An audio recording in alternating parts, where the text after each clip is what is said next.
जय हिंद दोस्तों, क्या हालचाल। उम्मीद करता हूँ कि आप लोग स्वस्थ होंगे, मस्त तंदुरुस्त और अपनी सेहत का बहुत अच्छी तरह से ध्यान रख रहे होंगे। गर्मियाँ बहुत ज़्यादा है दोस्तों, तो अपनी सेहत का बहुत ध्यान रखिए। मैं प्रिंस कुमार आप सबका स्वागत करता हूँ आपके अपनी यूट्यूब चैनल जिसका नाम है दोस्तों NCERT बाय प्रिंस कुमार। अगर आप लोग यहाँ तक आ चुके हैं तो प्लीज़ मेरे यूट्यूब चैनल को सब्सक्राइब कीजिए, बेल आइकन को प्रेस कीजिए ताकि आपको जो है इसी तरह से इंटरेस्टिंग वीडियोस मैं बनाता रहूँ आपके लिए और आपकी हेल्प करता रहूँ। तो दोस्तों, आज की इस वीडियो में हम लोग पढ़ने वाले क्लास 11th की पॉलिटिकल साइंस राजनीतिक विज्ञान का दो किताबें आपकी हैं। तो पहली किताब जो है भारतीय संविधान सिद्धांत में व्यवहार, उसका पहला चैप्टर पढ़ेंगे जिसका नाम है संविधान क्यों और कैसे। ठीक है दोस्तों, तो आज हम लोग इस वीडियो के अंदर जानने वाले हैं अपने देश के संविधान के बारे में, कॉन्स्टिट्यूशन ऑफ इंडिया के बारे में। तो इसके अंदर हम लोग आज कई सारी चीज़ें पढ़ेंगे बहुत बेहतर तरीके से, ठीक है, जिसके अंदर आज हम लोग कवर करेंगे कि हमें संविधान की आवश्यकता क्यों पड़ती है। फिर उसके बाद में जो भारतीय संविधान है, जो इंडियन कॉन्स्टिट्यूशन है, उसको किस तरह से बनाया गया, क्या क्या प्रक्रिया लगी, कौन कौन किस किस स्वतंत्रता सेनानी ने इसको बनाया है। और भारतीय संविधान का हम लोगों ने कई सारे हिस्सों को अन्य देशों से ग्रहण किया है। तो आज हम लोग स्रोतों के बारे में पढ़ेंगे, सोर्सेज, कि कौन कौन सी कंट्रीज या नेशन से हम लोगों ने चीज़ों को बोरो कर रखा है। तो अगर आप लोग यहाँ तक आ चुके हैं तो वंस अगेन मैं आप लोग को बोलूँगा कि please do subscribe my YouTube channel जिसका नाम है NCERT बाय प्रिंस कुमार। मैं क्लास 9 से लेकर 12 तक की जितनी भी NCERT की बुक्स हैं उन सब का जो है एनालिसिस आप लोग को प्रोवाइड कराता हूँ। तो चलिए बिना किसी देरी के जो है चैप्टर को शुरू करते हैं। तो दोस्तों, सबसे पहले मैं आप लोग को बताने वाला हूँ कि संविधान जो होता है वो क्या होता है। सरल भाषा में समझने का प्रयास करेंगे, ठीक है। मैंने आप लोग के लिए जो इंटरेस्टिंग यहाँ पर कुछ फ़ोटोज़ वगैरह भी लगा रखी जिससे कि आप चीज़ों को बहुत अच्छी तरह से कोरिलेट कर पाओ और आपको समझने में कोई प्रॉब्लम ना हो। और बाकी मैं एग्जांपल बहुत इजी रखने वाला हूँ ताकि आप लोगों को समझ में आ सके। मेरा मेन मोटिव है आप लोग को समझाना, ठीक है। तो देखिए, चूँकि चैप्टर का नाम ही क्या है, चैप्टर का नाम है संविधान, ठीक है। ये शब्द जो है पूरे इस पूरे चैप्टर के अंदर बार बार आने वाला है, तो उसको पहले मैं कवर कर देता हूँ। चलिए शुरू करते हैं। देखिए, मान लीजिए कि आपका स्कूल है, क्या है दोस्तों, स्कूल है, आपका स्कूल है, आपका विद्यालय है। अब विद्यालय के अंदर जो है कोई 200-400 बच्चे तो आते नहीं है। विद्यालय के अंदर जो होता है वो डिपेंड करता है विद्यालय कितना छोटा है बड़ा है। मान लीजिए कि 1000 बच्चे आते हैं, 1500 बच्चे आते हैं, तो उतने बड़े विद्यार्थियों को कंट्रोल करना, कंट्रोल वो भी उसमें अलग अलग दिमाग के बच्चे आते हैं, ठीक है, छोटे बड़े हर क्लास के बच्चे आते हैं, सबकी अलग अलग भाषा वगैरह होती है। लेकिन इतने बड़े स्कूल को मैनेज करके चलना, एक अनुशासन तरीके से लेके चलना कि भाई सारे बच्चे बढ़िया से पढ़ाई लिखाई कर पाएँ, ठीक है, अनुशासित तरीके से चीज़ें हो पाएँ, सबका विकास बढ़िया से हो, सब पढ़ाई लिखाई करें। तो इतने बड़े स्कूल को कैसे मैनेज किया जाएगा। इतने बड़े स्कूल को जो है प्रिंसिपल या टीचर्स को मैनेज करना बहुत मुश्किल हो जाता है, ठीक है। तो जो प्रिंसिपल या जो टीचर्स वगैरह होंगे ना, वो स्कूल को एक अच्छी तरह से चलाने के लिए, एक स्कूल को जो है एक बेहतर दिशा में ले जाने के लिए, ठीक है, स्कूल के अंदर क्या बनाएंगे, स्कूल के लिए क्या बनाएंगे, स्कूल के लिए बनाएंगे वो कुछ नियम। क्या बनाएंगे दोस्तों, नियम। अब नियम कैसे होंगे, नियम इस प्रकार से होंगे कि भाई बच्चों को कितने बजे जो है स्कूल के अंदर प्रवेश देना है, ठीक है। उसके बाद में एक क्लास या फिर एक जो सब्जेक्ट है उसका कितने घंटे तक क्लास चलने वाला, लेक्चर कितने घंटे का होगा। उसके बाद में बच्चों का जो है लंच कितने बजे होगा, ठीक है। उसके बाद में बच्चों का गेम पीरियड कितने देर तक चलेगा। उसके बाद में जो है बच्चा कौन सा यूनिफॉर्म पहन के आने वाला है, ठीक है। तो ये तमाम चीज़ें जो हैं, तो कहीं ना कहीं स्कूल को चलाने के लिए हम किसी चीज़ की ज़रूरत पड़ेगी। हमको स्कूल को जो है एक अच्छी तरह से चलाने के लिए, एक सकारात्मक रूप से, एक अनुशासित तरीके से चलाने के लिए हमको ज़रूरत पड़ेगी। किसकी ज़रूरत पड़ेगी दोस्तों, हमको ज़रूरत पड़ने वाली है नियम की। किसकी ज़रूरत पड़ने वाली, नियम की, जिसको इंग्लिश में हम लोग बोलते हैं रूल एंड रेगुलेशन, ठीक है। अगर नियम नहीं रहेगा तो बच्चा पता चला कि स्कूल 9 बजे का है, स्कूल बच्चा 12 बजे आ रहा है, ठीक है। अगर यूनिफॉर्म का वो नहीं रहेगा, नियम नहीं रहेगा, तो बच्चा पता चल रहा है कि फटी जीन्स पहन के आ रहा है, ठीक है। तो स्कूल को एक अच्छी तरह से चलाने के लिए, एक अच्छा माहौल देने के लिए, ताकि सारे बच्चे पढ़ लिख के एजुकेटेड हो सकें, तो हमको किस चीज़ की ज़रूरत पड़ी, हमको ज़रूरत पड़ी दोस्तों नियमों की। किस चीज़ की ज़रूरत पड़ी, नियमों की ज़रूरत पड़ी, ठीक है। अब कोई नियम तोड़ता भी है तो उसके लिए भी हमारे पास क्या है, हमारे पास दंड का प्रावधान है। किसका प्रावधान है, दंड का प्रावधान है। तो तभी तो एक स्कूल अच्छी तरह से बन पाएगा। तो देखिए, इसी तरह से ये जो हमारा देश है भारत, कितना बड़ा देश है दोस्तों, ठीक है। इसमें जो है तकरीबन जो है 1 अरब 40 करोड़ जनसंख्या के लोग रहते हैं, ठीक है। उसके बाद में इसके अंदर कितने राज्य, 28 राज्य हैं। उसके बाद में 8 केंद्र शासित प्रदेश हैं। इतने बड़े जनसंख्या वाले देश को इतने अधिकतर राज्यों वाले देश को चलाना कोई छोटी मोटी बात तो नहीं है। अब इस पूरे देश को चलाने के लिए, एक अच्छी तरह से चलाने के लिए, ताकि हमारा देश विकास कर पाए, ठीक है, यहाँ के तमाम जनता का जो है विकास हो पाए, तो इस पूरे देश को चलाने के लिए हमारे पास क्या होने चाहिए, हमारे पास होने नियम। क्या होने चाहिए दोस्तों? नियम। ये नियमों का समूह होना चाहिए, यानी कि हमारे पास कई सारे रूल एंड रेगुलेशंस होने चाहिए जिसको हर कोई फॉलो करे, जो अगर उसको कोई तोड़ता है तो उसको दंड मिले, ठीक है। तो इसी को हम क्या बोलते हैं? इसी को हम बोलते हैं संविधान। क्या बोलते हैं दोस्तों? संविधान, ठीक है। संविधान का मतलब क्या होता है? एक अच्छा विधान जिसकी सहायता से किसी देश को एक सकारात्मक रूप से संचालित किया जा सके, किसी देश की शासन व्यवस्था को सकारात्मक रूप से कैसे आगे बढ़ाया जा सके ताकि वो देश विकास हो सके। तो उम्मीद करता हूँ कि आप लोग को संविधान समझ में आ गया होगा, ठीक है। देखिए यहाँ पर एक और आप लोग को जो है मैंने यहाँ पर बनाया हुआ है, तो इसमें से भी आप समझ लीजिए। देखिए संविधान का मतलब क्या होता है? संविधान का मतलब होता है किसी देश को जो है एक सकारात्मक शासन व्यवस्था से संचालित करना, यानी कि उसकी तमाम जो वो कार्य हैं उसको अच्छी तरह से करवाना। तो उसके लिए हमें किस चीज़ की जरूरत पड़ेगी? उसके नियम कायदे कानून की जरूरत पड़ेगी। और नियम कायदे कानून कहाँ लिखे होंगे? संविधान के अंदर लिखे होंगे, ठीक है। तो संविधान का मतलब ये होता है, देखो संविधान जो होता है जनता में आपसी विश्वास पैदा करने के लिए मूलभूत नियम होता है, यानी कि बहुत जरूरी नियम होता है, ठीक है। ये सब समूह उपलब्ध कराता है, ठीक है, जिससे कि जो है देश का विकास हो पाता है, एक देश को अच्छी तरह से संचालित किया जा सकता है, ठीक है। तो इसी को हम क्या बोलते हैं? इसी को हम बोलते हैं संविधान। उम्मीद करता हूँ कि आप लोगों को समझ में आ गया होगा, ठीक है। अब हम लोग इसके अंदर क्या पढ़ेंगे कि भाई हमें संविधान की जरूरत क्यों पड़ती है, ठीक है। उसके बाद में हमारा जो भारत देश का संविधान है, जो दुनिया में सबसे बड़ा लिखित संविधान है, उसको कैसे कैसे बनाया गया है, कौन कौन सी समितियाँ बनाई गई, इसके अंदर हम लोग ये पढ़ने वाले हैं। फिर उसके बाद में कहते हैं कि भारतीय संविधान के अंदर से जो है 80% चीज़ें हम लोगों ने दूसरे देशों से ग्रहण कर रखी है। तो कौन कौन से देशों से हमने कौन कौन सी व्यवस्था को जो है बोरो या ग्रहण कर रखा है, वो भी हम लोग इसके अंदर पढ़ने वाले हैं, ठीक है दोस्तों।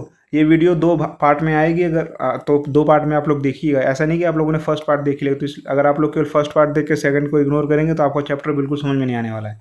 तो आप लोगों से रिक्वेस्ट है कि आप लोग दोनों पार्ट को देखिए, ठीक है। तो सबसे पहले हम लोग क्या पढ़ने वाले? संविधान की जरूरत भारत देश को क्यों पड़ी, ठीक है। तो देखिए संविधान की जो है भारत को जरूरत क्यों पड़ी? जरूरत इसलिए पड़ी भैया तालमेल बढ़ाने के लिए। अब इतना बड़ा देश है, कश्मीर से लेकर कन्याकुमारी है, राजस्थान से लेकर अरुणाचल प्रदेश है, 28 राज्य, 8 केंद्र शासित प्रदेश, अलग अलग भाषा के लोग, अलग अलग संस्कृति के लोग, ठीक है दोस्तों, अलग अलग धर्म के लोग हैं। तो इस पूरे देश को बांध कर रखना है, इस पूरे देश को जो है एकता यूनिटी के अंदर पिरो कर रखना है। तो उसके लिए तालमेल बढ़ाना है, तो उसके लिए हमें किसी जरूरत पड़ेगी? उस चीज़ के लिए हमें पड़ेगी नियमों की जरूरत पड़ेगी, ठीक है दोस्तों। तो इसलिए संविधान को बनाया गया। उसके बाद में सेकंड चीज़ क्या है दोस्तों?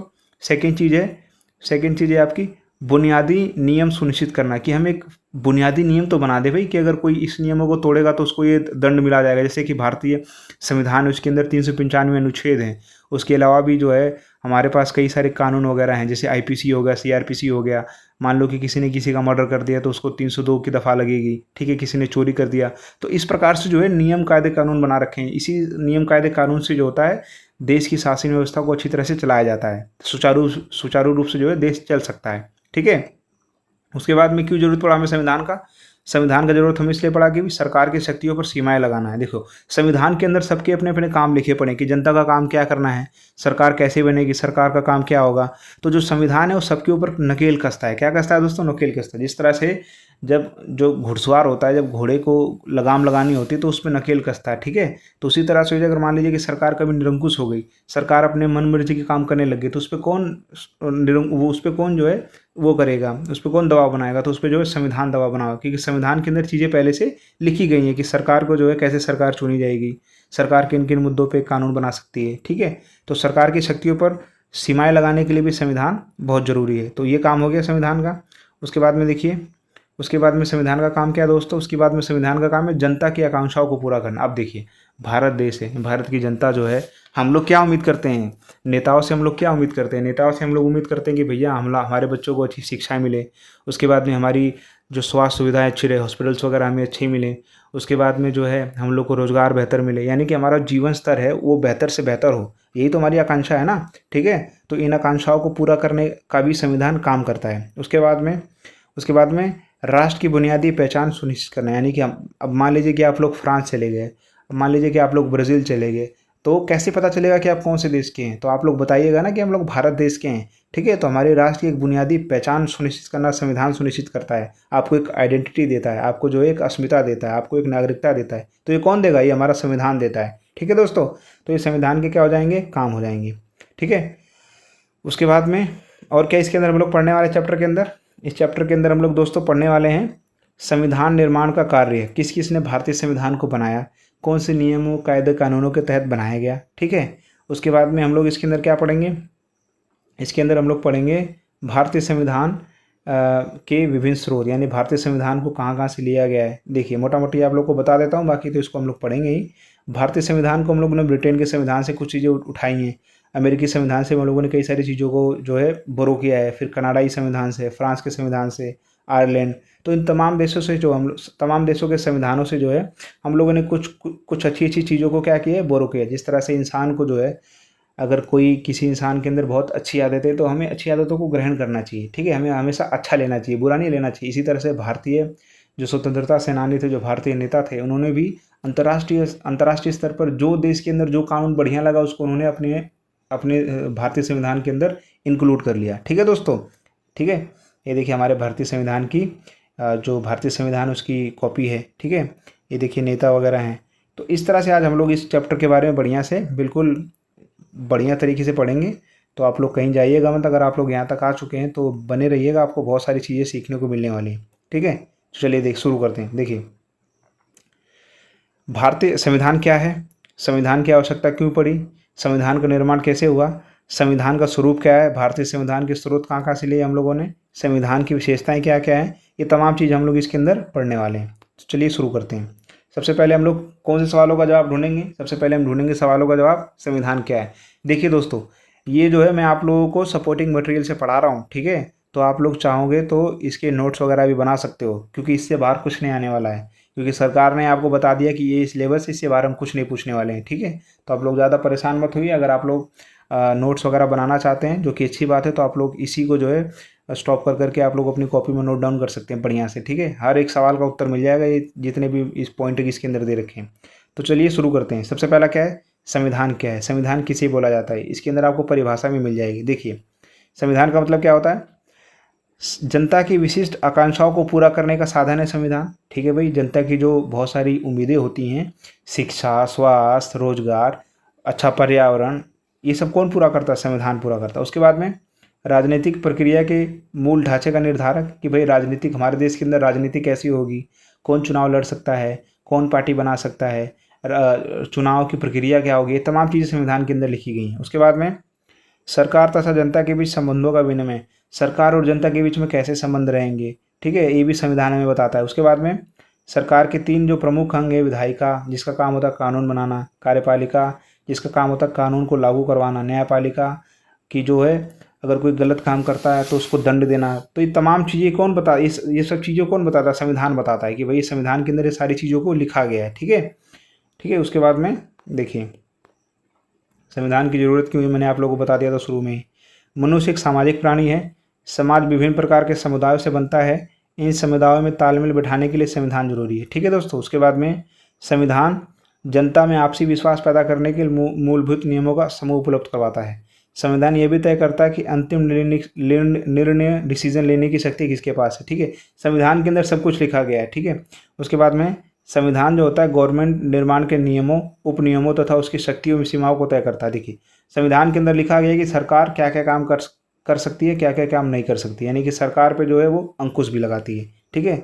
उसके बाद में एक न्यायपूर्ण समाज के लिए संविधान भी जरूरी है, यानी कि एक ऐसा समाज जिसके अंदर जस्टिस हो, न्याय हो। ऐसा नहीं कि कोई पैसे वाला गलत कर देता है तो उसको कभी सज़ा नहीं होगी, उसको दंड नहीं मिलेगा, ऐसा नहीं। हमारे समाज के अंदर जो है बराबरी सबको मिली हुई है, ठीक है। एक अमीर भी एक गरीब भी अगर वो गलत काम करेगा तो वो जो है न्यायपालिका के सामने सेम पोजीशन में रहेगा, ठीक है।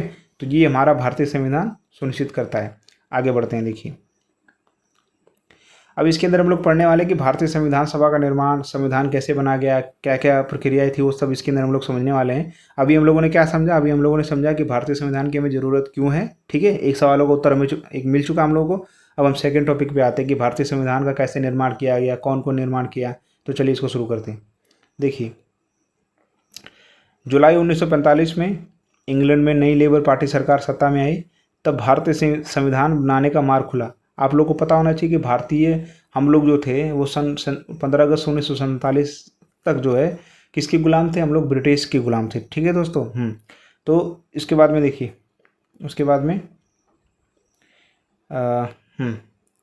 वायसराय लॉर्ड वेवल ने इसकी पुष्टि की। कैबिनेट मिशन योजना के अनुसार संविधान निर्माण निकाय की सदस्य संख्या 389 निर्धारित की गई। अब देखिए, भारत के अंदर एक मिशन आया था जिसका नाम था कैबिनेट मिशन। तो इस मिशन के अनुसार अंग्रेजों ने हमें परमिशन दे दी थी कि हम लोग अपने देश के अंदर क्या बना सकते हैं, संविधान बना सकते हैं। ठीक है। और उन्होंने बोला कि भाई संविधान बनाने के लिए आपको चाहिए होंगे लोग, तो कितने लोग एक संविधान को बना सकते हैं, तो उन्होंने शुरू में संख्या बना रखी थी 389। ठीक है। जिनमें से 292 प्रतिनिधि ब्रिटिश भारत के गवर्नरों के अधीन 11 प्रांतों, 4 प्रतिनिधि चीफ कमिश्नरों के 4 प्रांतों जैसे दिल्ली, अजमेर, मारवाड़, कुर्ग, ब्रिटिश बलूचिस्तान से, और 93 प्रतिनिधि भारतीय रियासतों के लिए आने थे। अब देखिए, आपको पता होना चाहिए कि जब भारत आज़ाद होने वाला था तो उस समय भारत के अंदर 565 रियासतें थी। ठीक है। तो हर क्षेत्र से प्रतिनिधि आए थे, हर क्षेत्र से जो पढ़े लिखे लोग आए थे, जो संविधान सभा के अंदर बैठे, आपस में उन्होंने बहस की। ठीक है। और देश के अंदर कौन कौन से कानून होने चाहिए, तमाम वर्गों को ध्यान में रखते हुए उन्होंने उन कानूनों को लागू किया। तो ये सारे प्रतिनिधि हैं, ये सारे कैंडिडेट हैं जिनको हम लोगों ने चुन करके संविधान सभा के अंदर बिठाया था कि भाई जाइए आप भारत देश का संविधान बनाइए। ठीक है दोस्तों। उसके बाद में देखिए, उसके बाद में क्या है, ब्रिटिश प्रांत के प्रत्येक प्रांत को उनकी जनसंख्या के अनुपात में संविधान सभा के लिए स्थान दिए गए थे। यानी कि 10 लाख लोगों पर जो है एक बंदे को हम लोगों ने संविधान सभा के अंदर चुनकर भेजा था। ठीक है। संविधान कानून बनाने के लिए। ये कुछ उसी प्रकार से जिस प्रकार से वर्तमान में जो है अभी हाल फिलहाल के अंदर भारत देश के अंदर लोकसभा को चुनाव हुआ, जिसके अंदर हम लोगों ने सांसदों को चुना है। तो एक सांसद जो है जाता है संसद के अंदर बैठता है, उसका काम क्या होता है वहाँ पर, संविधान उसमें कानूनों का निर्माण करना होता है दोस्तों। तो सेम ठीक उसी प्रकार से भारतीय संविधान सभा के अंदर भी जो है हम लोगों ने 10 लाख पर एक बंदे को चुन करके भेजा था। उसको ये जिम्मेदारी दी गई थी कि आप जाइए संविधान सभा के अंदर बैठिए और एक बेहतर संविधान का निर्माण कीजिए। ठीक है दोस्तों।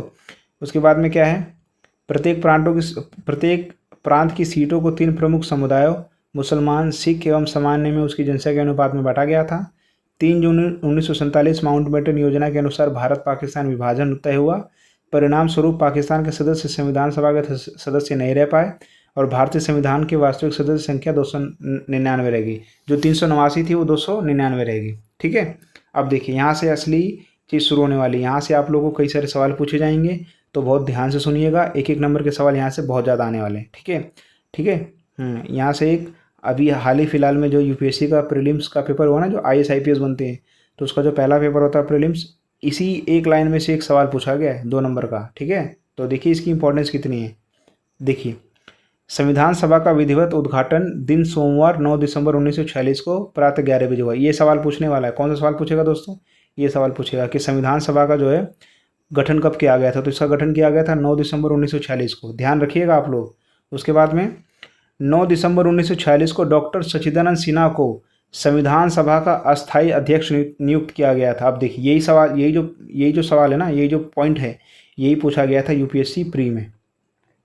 ये जो प्री हुआ है ना दोस्तों, इसी प्री के अंदर ये 1 नंबर में सवाल पूछा गया, मतलब 2 नंबर में ये सवाल पूछा गया है कि भाई जो है भारतीय संविधान सभा के अस्थायी अध्यक्ष कौन थे। तो कौन था दोस्तों, डॉक्टर सच्चिदानंद सिन्हा। तो आप लोग समझ रहे हो कितनी इंपॉर्टेंट है 11th की पॉलिटिकल साइंस।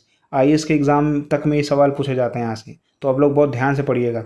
उसके बाद में दोस्तों, उसके बाद में देखिए 11 दिसंबर 1946 को डॉक्टर राजेंद्र प्रसाद को संविधान सभा का स्थायी अध्यक्ष चुना गया, क्योंकि जो डॉक्टर सच्चिदानंद सिन्हा थे उनको अस्थायी बनाया गया था। तो जब देश का विभाजन हो गया, पाकिस्तान बन गया, तो डॉक्टर सच्चिदानंद सिन्हा कहाँ चले गए, पाकिस्तान चले गए। अब पाकिस्तान तो चले गए वो, अब भारत का संविधान बन रहा है, तो भारत के संविधान के लिए जो संविधान सभा है उसके लिए एक अलग बंदा चाहिए होगा ना। तो राजेंद्र प्रसाद जी को क्या चुना गया। ठीक है दोस्तों, आगे देखिए।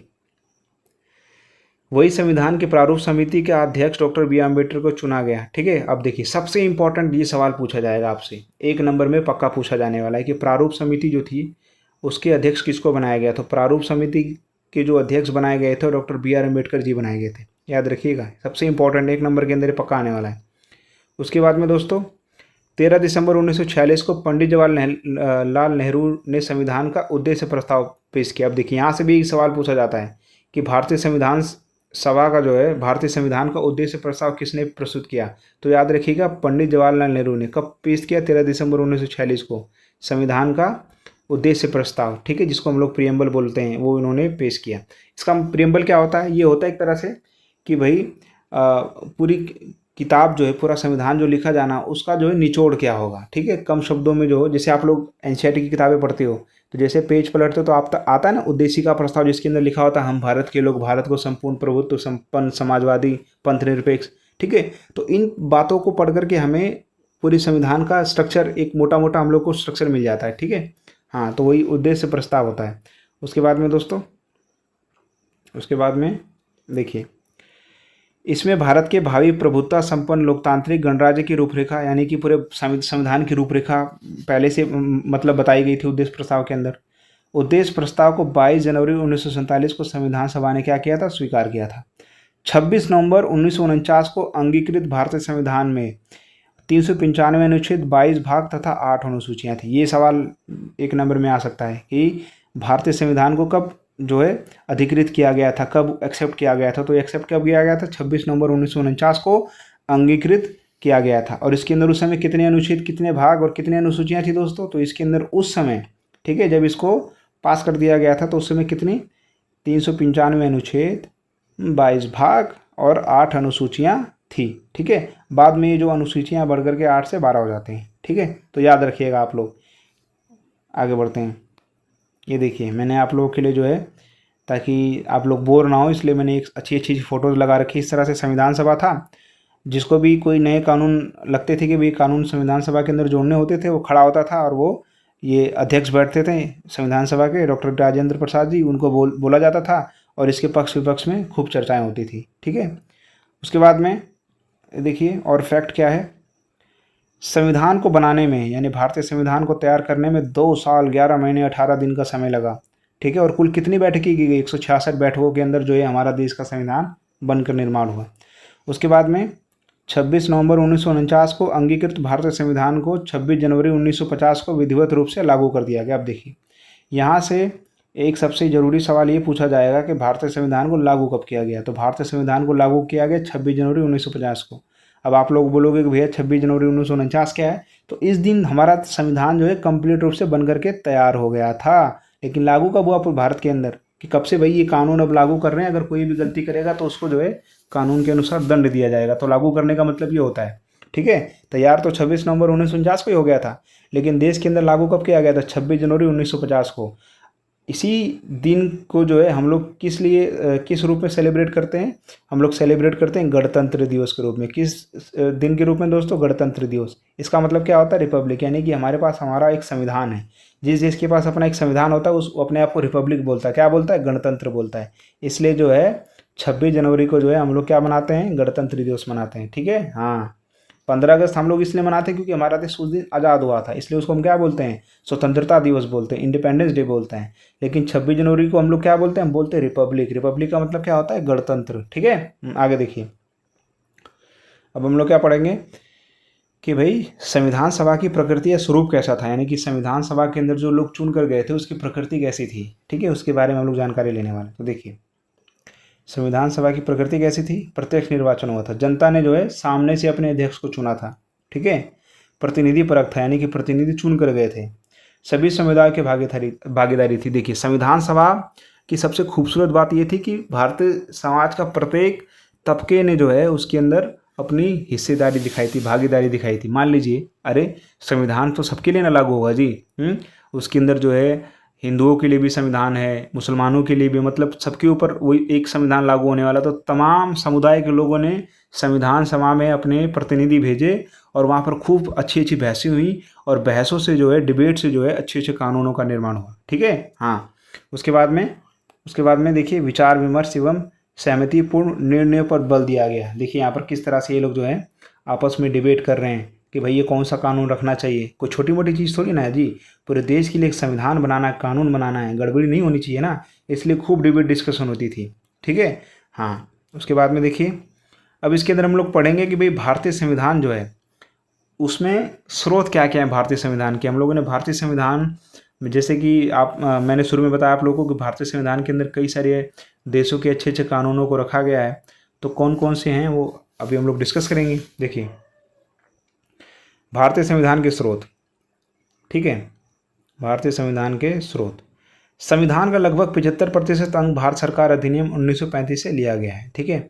1935 अधिनियम अंग्रेज लेके आए थे, 1935 एग्री वो लेके आए थे, जिसके अंदर कई सारे प्रावधान थे। तो उसमें से हम लोगों ने जो है अपने संविधान का 75% जो है हम लोगों ने वहाँ से उस अच्छी अच्छी चीज़ों को उठा रखा है। उसके बाद में 1928 में नियुक्त मोतीलाल नेहरू कमेटी रिपोर्ट में 10 मूल मानव अधिकारों को शामिल किया गया, ठीक है। अब देखिए 1928 में अंग्रेजों ने जो एक कमेटी बनाई थी, जो हमारे भारत देश के प्रथम प्रधानमंत्री है ना पंडित जवाहरलाल नेहरू जी, उनके पिताजी उस कमेटी के जो थे अध्यक्ष थे। तो वो कमेटी लेके आए तो उन्होंने कुछ 10 अच्छी बातें बोली थी, जिस 10 अच्छी बातों को भारतीय संविधान के अंदर जगह दी गई, ठीक है। मैं एक और बार बता रहा हूँ, भारतीय संविधान के अंदर सारी अच्छी चीज़ें रखी गई हैं।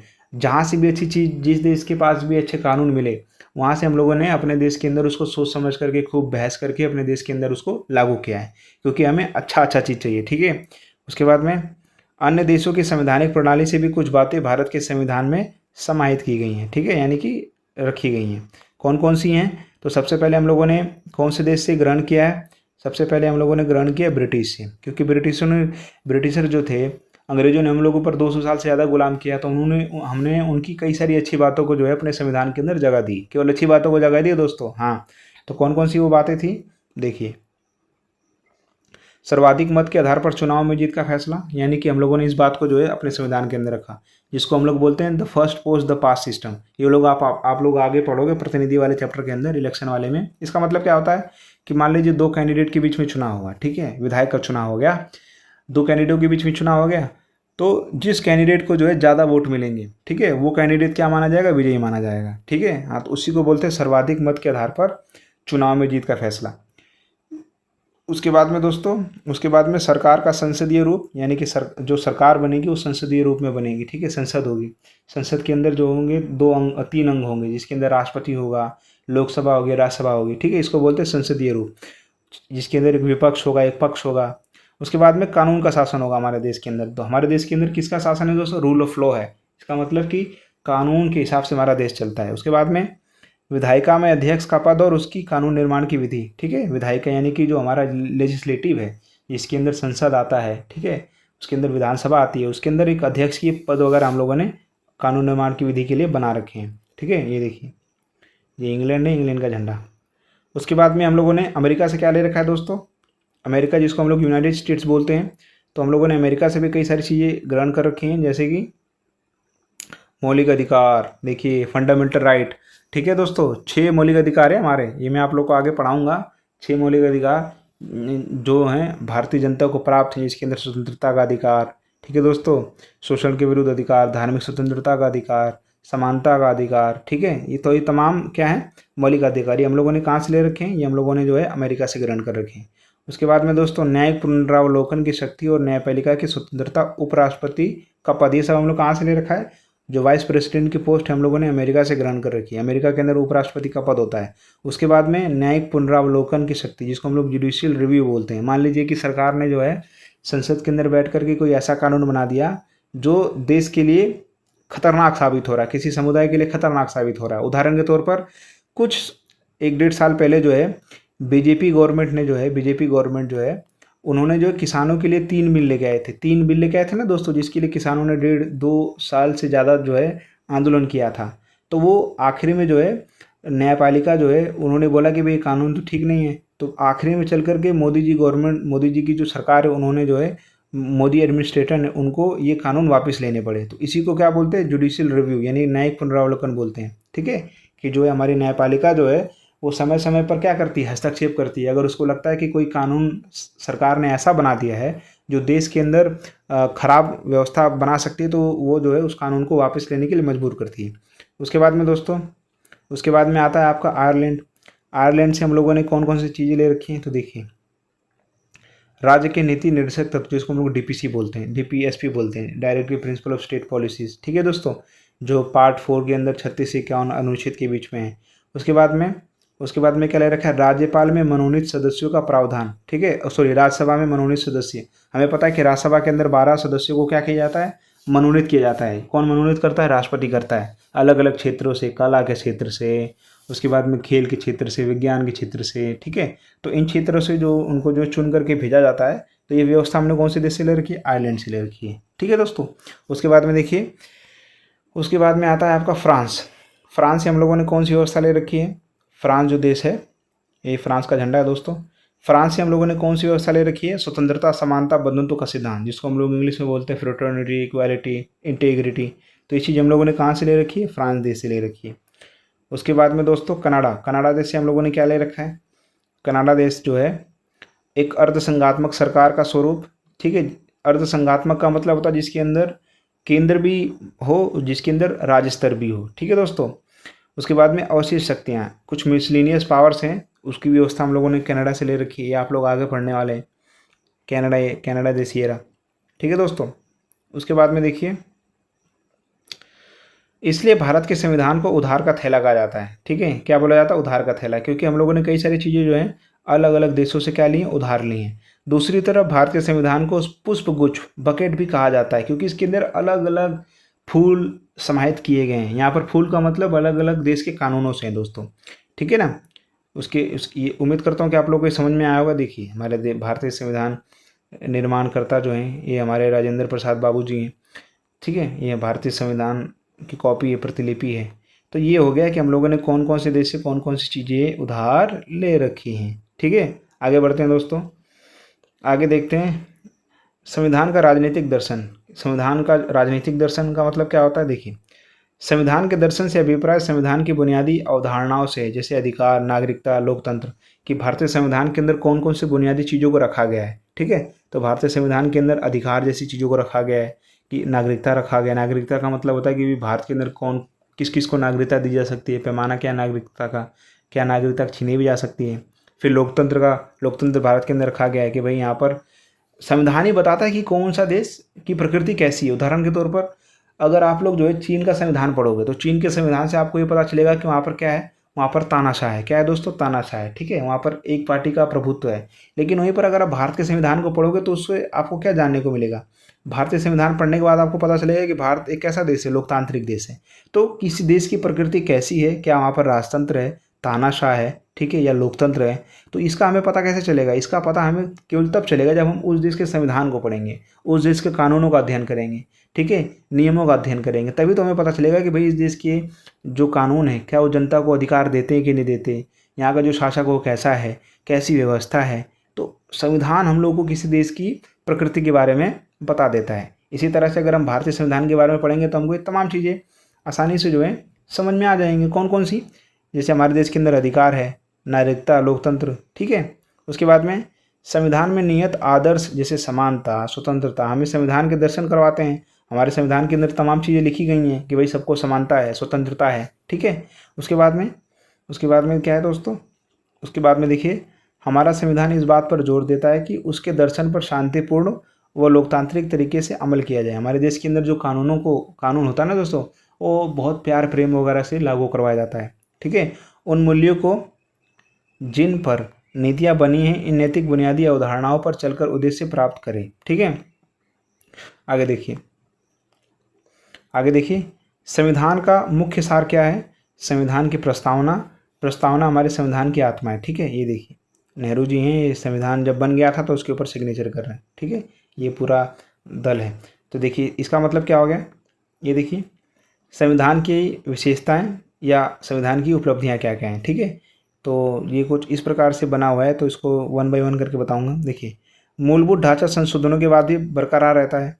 अल्पसंख्यकों के अधिकारों का समान, अब देखिए भारत के अंदर देखा जाए तो अल्पसंख्यक कौन है यहाँ पर, अल्पसंख्यक धर्म के आधार पर जो है सिख हो गए, उसके बाद में ईसाई हो गए, उसके बाद में मुसलमान हो गए, उसके बाद में बौद्ध हो गए, जैन हो गए, पारसी हो गए, और बहुसंख्यक में हिंदू हो गए। इसका ये मतलब नहीं है कि जो बहुसंख्यक होगा उसको भारतीय संविधान ने बहुत सारी शक्तियाँ दे रखी हैं, उसको कुछ विशेषाधिकार दे रखे हैं, ऐसा बिल्कुल नहीं है दोस्तों। हमारे देश के अंदर जो है जितना सम्मान हिंदुओं को मिलता है उतना सम्मान हमारे अल्पसंख्यक भाई बहनों को भी मिलता है। हमारा संविधान कभी किसी से भेदभाव नहीं करता है, ठीक है। अल्पसंख्यकों के अधिकारों को कभी वो नहीं किया जाता, छेड़ा नहीं जाता है, सबको बराबर अधिकार दिए गए। और नहीं तो और यहाँ पे जो अल्पसंख्यक है उसको थोड़े से विशेष अधिकार दिए हैं, ताकि उसको ये ना लगे कि भाई हमारे देश के अंदर संख्या कम है, ठीक है, हमारे साथ गैर बराबरी हो रहा है। नहीं नहीं, यहाँ पर जो अल्पसंख्यक होते हैं उनको थोड़े से विशेष अधिकार दिए गए हैं, ताकि उनको सम्मान रहे, ताकि उनको देश के अंदर अच्छा लगे, ठीक है। तो बराबरी का एक वो बनाने के लिए। उसके बाद में हमारा देश कैसा है दोस्तों, धर्मनिरपेक्ष है। हमारा देश जो राज्य है, हमारा जो संविधान, उसका कोई धर्म नहीं है, ठीक है। वो सारे तमाम धर्मों को जो है समान निगाह से देखता है, सम्मान से देखता है, ठीक है। राष्ट्रीय एकता है दोस्तों, हमारा जो राष्ट्र है मजबूत है। सामाजिक न्याय हमारे देश के अंदर, संसदीय शासन व्यवस्था है, एक गहरी नागरिकता यानी कि केवल सिंगल सिटीजनशिप है, मौलिक अधिकार प्राप्त है, मौलिक कर्तव्य हमारे देश के अंदर है, राज्य की नीति निर्देशक तत्व हैं, कठोर व लचीलापन का मिश्रण है। संविधान के अंदर बदलाव करना कठोर भी है और बहुत लचीला भी है, ठीक है। तो ये तमाम चीज़ हमारे भारतीय संविधान की विशेषताएं होगी दोस्तों, ठीक है, कि क्या क्या उपलब्धियां हैं, क्या क्या विशेषताएं हैं। आगे देखते हैं, आगे देखते हैं दोस्तों, आगे क्या है। तो आगे है आपका